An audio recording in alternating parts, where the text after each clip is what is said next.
Hi friends, welcome all of you to the 5-minute series. So in today's discussion, we will be,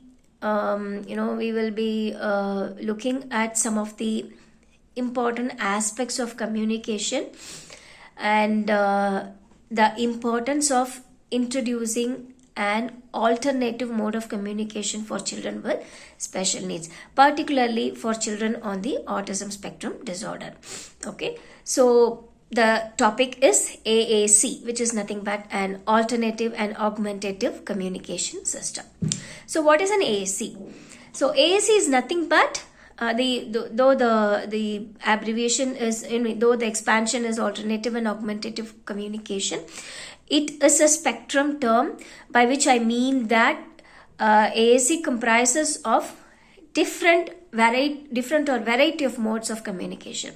This includes our gestural communication. This includes our PECS, picture-based communication. This includes sign language. This includes just a pictorial representation of the words. So all of these comprises of AAC. So there are few questions, usually there are few questions in parents' mind when they think of choosing an AAC for their children. So one could be, my child is verbal, or my child is partially verbal. My child has language, my child has words, he or she is speaking in sentences. So why do I need an AAC? Do I really need to introduce my child to an alternate mode of communication? So this is one of the questions that most of the parents they have in their mind.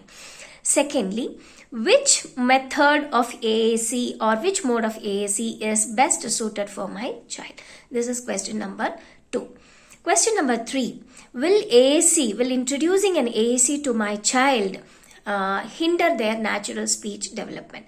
So this is question number 3. So these are the 3 different questions that we are going to discuss in today's topic. So number 1, say for example, there are different categories of children, and children, particularly children with special needs, their developmental profile is very, very unique. So by this I mean that children who are on the spectrum may have a completely different set of communication challenges, whereas children who are globally developmentally delayed may have a different set of challenges in their speech, language and communication. So every child and his or her own challenges are very, very unique. So we have to see if your child is not speaking, or if your child is not communicating even after the age of 6 or 7, then it's high time that parents think about introducing an alternate mode of communication. So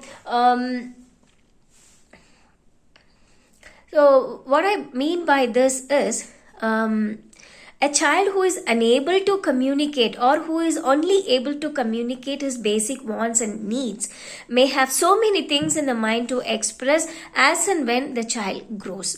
So the receptive language continues to grow, whereas the expressive language is still at the very nascent state. So this is when a parent or a professional has to definitely look at the aspect of introducing a child with an alternate mode of communication.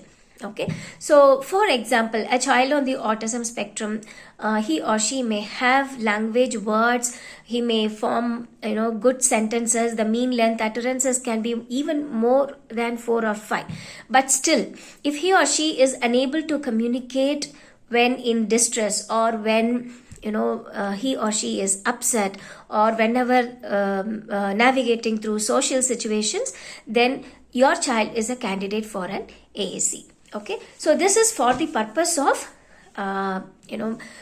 replacing your natural speech, or I would say supporting your natural speech with an alternate mode of communication.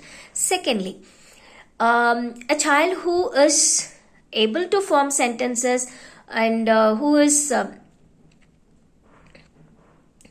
delayed in his or her speech language skills, but doesn't get into a mute selective mutism state, then that child can also be a candidate for an alternate mode of communication. From the augmentation point of view, the child needs an augmentative approach to support his communication development.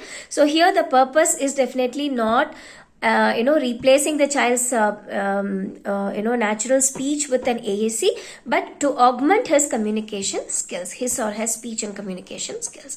So this is point number 2. And point number 3, will using an AAC stop my child's further speech development? So this is another concern that many parents they have in their mind. So the answer to this question is definitely no. It is only going to help your child to reduce his or her anxiety. So you should always look for supporting the child's communication with with an alternative approach. It can be a picture, it can be through introducing him or her to gestures, it can be through a PEX, picture based exchange communication system. So you can use any of these methods to support your child's language development. Okay, so it is definitely not going to hinder your child's natural speech, but it is only going to help your child come up with more words and sentences, because your child is psychologically he feels relieved that he has another way, he has been given another way of communication other than the natural speech. Okay, and then finally, which method of AAC is best suited for my child? So as I have mentioned before, there are different AAC methods available. So if your child is very good at motor imitations, then gestural communication or sign language can be can be started off with your child. If your child is a visual learner or visually inclined child, then any picture based communication board or any other AAC, tab based AAC will work well with your child. If your child is hyperlexic, so by this I mean that if your child has this special interest towards words or a fascination towards words and reading abilities, and if he or she shows advanced reading abilities, then a written communication or text based communication method can be the best suited AAC for your child. So I hope this video helps many of you to clarify certain things about AAC and when it comes to the communication needs of your child. So do ping me for any clarifications. Thank you.